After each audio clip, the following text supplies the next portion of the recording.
Hello guys, welcome back. और सुबह उठने के साथ ही अपना उबले हुए आलू जैसा मुंह देख के मेरा तो सारा मूड खराब हो जाता है। और क्योंकि आज थी हनुमान जयंती तो इसलिए मम्मी ने मेरे से पहले ही कह दिया था, अगर तुम्हें पिटाई या डोज नहीं चाहिए तो चुपचाप टाइम से नहा लेना। और उसके बाद जैसे ही मैं नहा के निकलता हूँ मम्मी कहती है मेरे से, चलो बहुत जल्दी स्कूटी के पीछे बैठ जाओ। मैं कहता हूँ मम्मी लेकिन हुआ क्या है? तो वो कहती है बेटा हम तो परेशान हुए हैं तुम्हें यहाँ रखते रखते, अब टाइम आ चुका है तुम्हें यहाँ से भगा देने का। और उसके बाद मुझे जंगल में छोड़ दिया जाता है। मजाक है यार, मेरे घर वाले तो मुझसे बहुत प्यार करते हैं। एक्चुअली हम मंदिर जा रहे थे। मंदिर से आते ही मेरे अंदर का कुंभकर्ण जाग चुका था। तो मुझे लग रही थी बहुत जोर से भूख। तो अगर आज मैं अंडे का फंडा करता तो मेरे को पड़ता डंडा। इसलिए मैंने बना ली थी चुपचाप से अपनी मैगी। और इतने मैगी बन ही रही होती है कि मम्मी भी अपना काम करने लगती हैं किचन में, और वो मेरे से कहती हैं कि रोटी सब्जी के नाम पे तो इस लड़के के नाटक शुरू हो जाते हैं। लेकिन मैगी देखते ही ये बावला हो जाता है। सुबह मैगी, शाम मैगी, दोपहर मैगी, रात मैगी, मैगी मैगी मैगी, थे मैगी थे मैगी। तो मैं भी कह देता हूँ कि भाई आपको मेरे साथ रहते हैं 22 साल हुआ है, लेकिन आपको अभी तक यही पता नहीं लगा कि मैं एक मैगी पगलू हूँ। और इसके बाद मुझे बनानी थी एक ट्रांजिशन रील, तो मैं लेके बैठ गया लैपटॉप, क्योंकि उसी पे सारी पुरानी फोटो पड़ी हुई थी।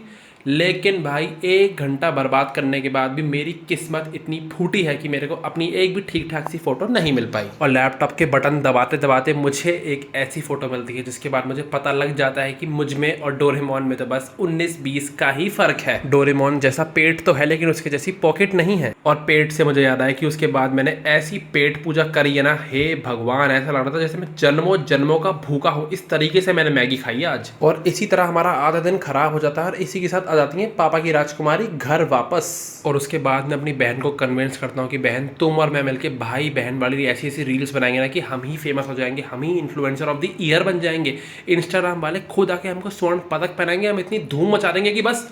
इतने में ही वो कहती है भैया जरा सपनों की दुनिया से बाहर निकलो।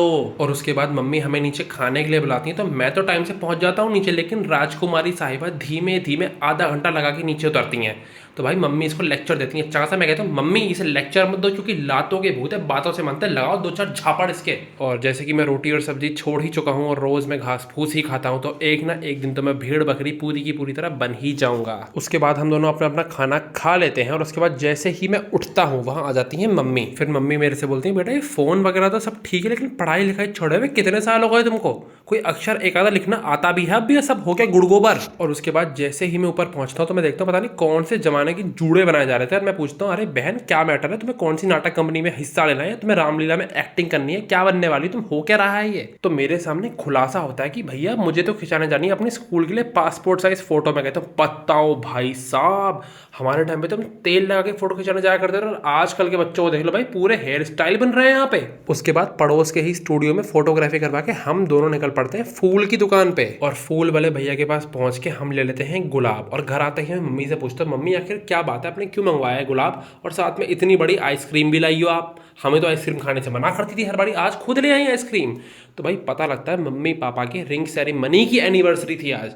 मैंने कहा ओहो मम्मी पापा आप दोनों तो बड़े रोमांटिक हो। और उसके बाद हम नीचे जाते हैं आइसक्रीम को बांटने के लिए, लेकिन उससे ही पहले मेरी और मेरी बहन की हो जाती है तू मैं कि कौन सा हिस्सा बड़ा है कौन सा हिस्सा छोटा है। उसके बाद मम्मी हम दोनों को साइड में हटा देती है। वो कहती है तुमसे काम धाम तो कुछ होता नहीं, तुम लोग काम कम करते हो, बहस ज़्यादा करते हो। तो हम अपनी अपनी आइसक्रीम उठा के चल लेते हैं। तो मैं देखता हूँ मुझे मिली एक कटोरी में और मेरी बहन सीधा टोकरे में से आइसक्रीम खा रही है। और उसके बाद आगे की बात सुनना, फोटो स्टूडियो को 2 करोड़ रुपए देने के बाद भी मेरी बहन घर आके कहती है भैया वहां तो कुछ ज़्यादा अच्छी फोटो आई नहीं है, एक काम करो मेरी फोन से ही फोटो खींच दो। मैं कहता हूँ बताओ भाई साहब। उसके बाद करनी थी मुझे एक रील शूट, लेकिन मैंने बीच में ऐसा बंदरों वाला डांस किया ना कूद कूद के, अगर बंदर खुद मुझे देख लेते ना तो अपनी टोली में से निकाल के बाहर कर देते। And after doing all this nonsense 2/3 of the day was already wasted. Wow यार मेरी अंग्रेजी तो बहुत अच्छी है। अरे अंग्रेजी को हटाओ साइड में। उसके बाद में पहुंच गया था जिम, और वहां जाके मैंने 5 मिनट वर्कआउट किया और 50 मिनट वीडियोग्राफी करी। और उसके बाद जिम में बैक मारते मारते मुझे कॉलेज की बैक की याद आ गई, जो कि मेरी नहीं आती थी, मेरे दुश्मनों की बैक आती थी। और उसके बाद मैंने अपनी फिजिक की कंडीशन चेक करी, तो भाई जी हाँ मेरा पेट 1 इंच कम होने की जगह 2 इंच बढ़ गया था। तुम लोग तो यही चाहते हो ना, ऐसा कुछ भी नहीं है भाई, मैं उल्टा पतला हो गया, मेरा 1 किलो वजन और कम हो गया है। और उसके बाद 4 घंटे हो गए मुझे जिम करते करते, तो जिम का ट्रेनर मेरे से खुद आके कहता है कि भैया प्लीज़ हम पे थोड़ा सा रहम करो, अपने घर चले जाओ, अगर ऐसे ही करते रहोगे तो हमारी ही नौकरी खा जाओगे तुम तो एक दिन।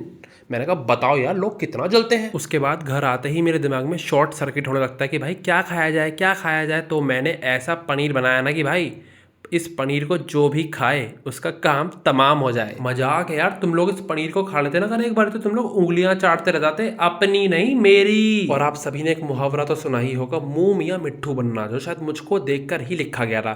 तो खुद ही बनाकर खुद ही हल्ला काटने के बाद मैंने जबरदस्ती अपनी बहन से भी तारीफ करवाई।